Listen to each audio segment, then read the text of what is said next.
Finally got his car up to speed. Yeah, it just takes him a few laps to get the tires worked in. Then his car really takes off. Here comes Leffler taking another look. Side by side. Trying to use up a lot of Elliott Sadler and does that. And he gets the spot. So Jason Leffler now has Toyota running first and second, followed by 3 Chevrolets. Trevor Bayne wants around the 21. And Carl Edwards is trying to hold on to the spot. That's 5th, 6th, and 7th.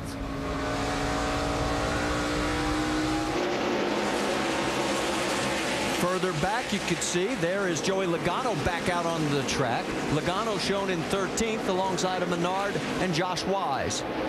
Here comes Dale Jr., guys. He's going for 3rd. Elliott Sadler holds on to the spot. I can't believe these tires have held up for Sadler. Lap 86 is when he got them. Yeah, that was a risky call they made at that time. It's working well for them, but it's taken away any chance they have really is trying to win this race. Steve Jr. trying to take that 3rd spot away.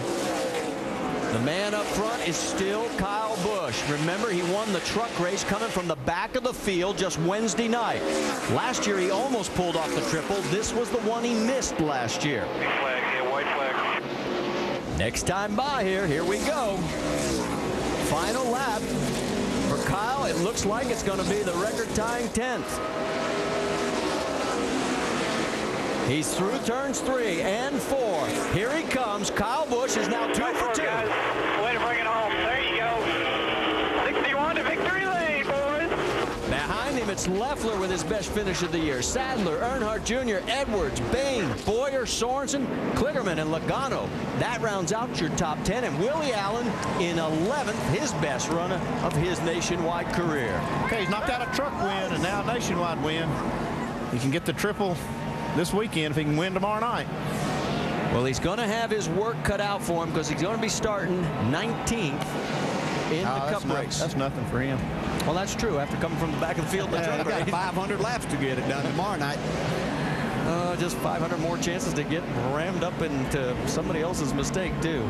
It'll be interesting to see if kind of controversy and things that people have to say about the contact between Kyle Busch and the 22. I don't think Brad Keselowski is going to be very happy with Mr. Busch. Keselowski came across the line in 14th position, and as far as those owner points, it's now the 18 car 73 to the good. Let's go to Jamie Little. And Jason Ratcliffe, earlier today you told me you guys threw a ton at this car, even the truck setup, and nothing would work. How are you back in victory lane? Well, it's you know, hats off to these guys on the Z-Line Design Race Team. They threw a lot of stuff at it. We had almost 3 hours of practice today, and we used every single second of it, you know, trying to find some speed in this car.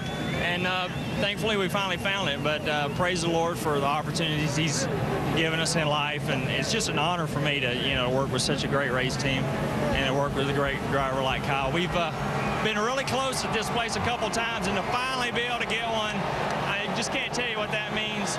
This is probably one of the greatest racetracks to win a race at, because you just have to survive. And just great job by Kyle. I can't say enough about him and all these guys on this team tonight. It was certainly survivable all day long for this 18 team. First time winning here at Bristol. Marty? Yeah, first win for Joe Gibbs Racing, and for Kyle, he now has 10 wins in his 20 starts in the Nationwide Series this year. How would you like to bat 500 in anything? Yeah, that's getting the job done, no doubt about that. It's the 5th time that he has swept a Truck Nationwide Series weekend, and he could become the first to win the trifecta. If he can win tomorrow night, he'll start 19th when we come on the air at 7:30 on ABC. We'll talk to him.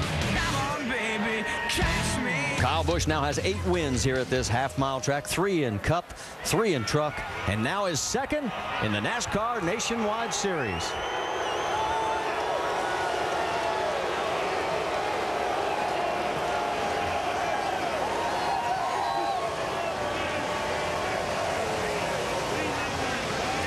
And it's certainly a mixed crowd. You hear the crowd. They were very much into what was happening tonight, Kyle. So first thing I just heard you say, what did Brad say? We're not sure yet. He hasn't talked to us on the air. What is your take on what happened? I raced them. I don't know, 12, 15 laps. And my Z-Line Camry was pretty awesome tonight. The guys did a great job. It was loose, but it was good. And I thought I had him cleared on the back, and I moved up in front of him, and instead of him doing an Earnhardt crossover move, he decided that he'd just run in the back of me and put me in the fence. So that's Brad Keselowski. So, you know, I went down to the next corner and dumped him. I mean, he does it to everybody else. Why can't I do it to him? So whatever, it don't matter. But Jim and Monica are awesome. Can't thank Z-Line Designs enough. Toyota, NOS Energy Drink, Marquis Jets, Gillette, and Nationwide Insurance, of course, for the series. It's fun to come over here and race and enjoy it. And of course, you know, it's cool to put this 18 car in victory lane.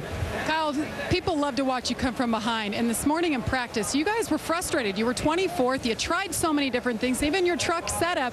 You were even frustrated at one point in the race, being frustrated about the tires. How do you get back here? You just keep working. I mean, yeah, you can be frustrated all day long. You can be mad at yourself all day long, whatever. But you just keep digging. You know, you keep your focus forward. You keep working as hard as you can. And that's all I could do. You know, I tried and tried and tried lap after lap to stay clean with Brad. And I finally had him almost cleared. Yeah, I slid up in front of him. It's a slide job, you know, and then he ran in the back of me and put me in the wall. So I said, forget it, man. You play that game, I'll play it back. So I dumped him.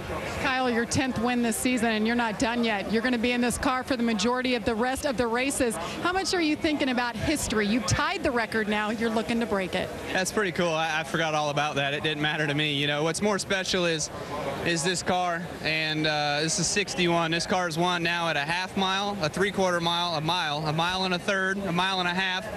I don't think there are any mile and three-quarters, but it's won at a 2-mile racetrack as well. So it's won everywhere, and this baby, it's an awesome race car. And you know, this win here also, we've got some heavy hearts. Sold ASA National Tour friend of ours, Howie Leddow, passed away this morning, I believe. So thoughts and prayers are with his family tonight. And Kyle, this car's won 7 times out of 9 for the record. His favorite race car. Let's go over to Shannon Spake and get the other side of what went down.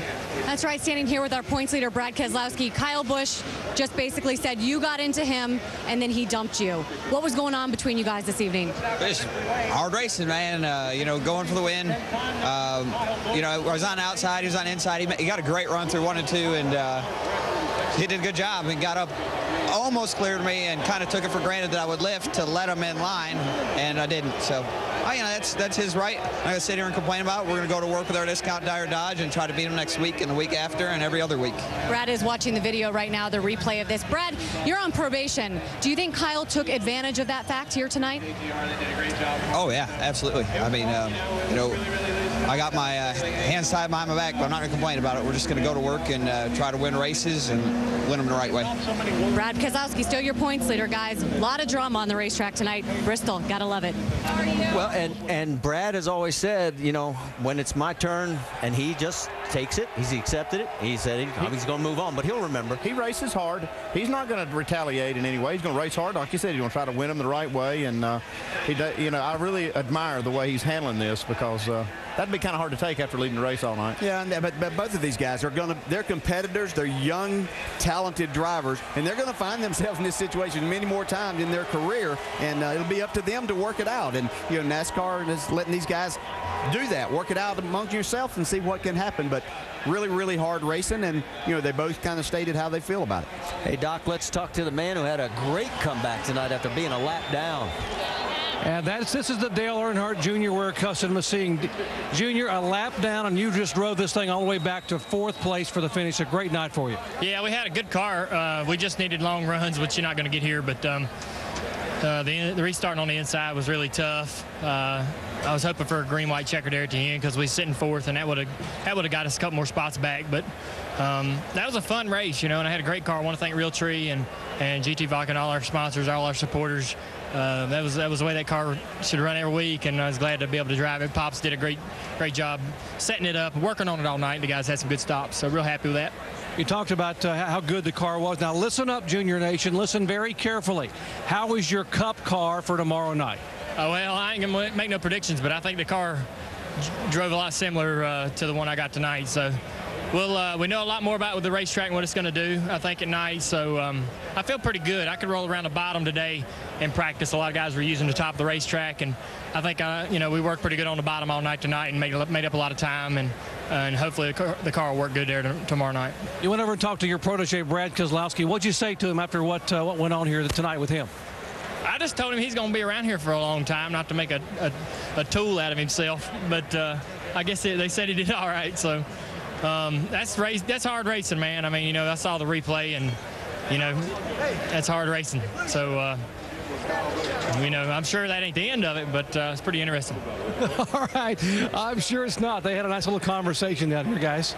Well, the junior is going to start 27th. He gets a congratulations from Elliott Sadler, who brings home a nice third-place finish for the 33 of Kevin Harvick Incorporated. Let's take a look at the ticket to race, and all you got to do is log on to NASCAR.com/tickets. We're heading for Circuit Gilles Villeneuve, and that's just next week, 2:30 Eastern, then down to Atlanta Motor Speedway, another night race on September 4th, and then to Richmond for another night race, and then on through down through Texas, Phoenix, and to the end of the season at Miami Homestead. And there is Kyle as he gets out. Oh, and he's obviously crying. He's crying all the way to the bank.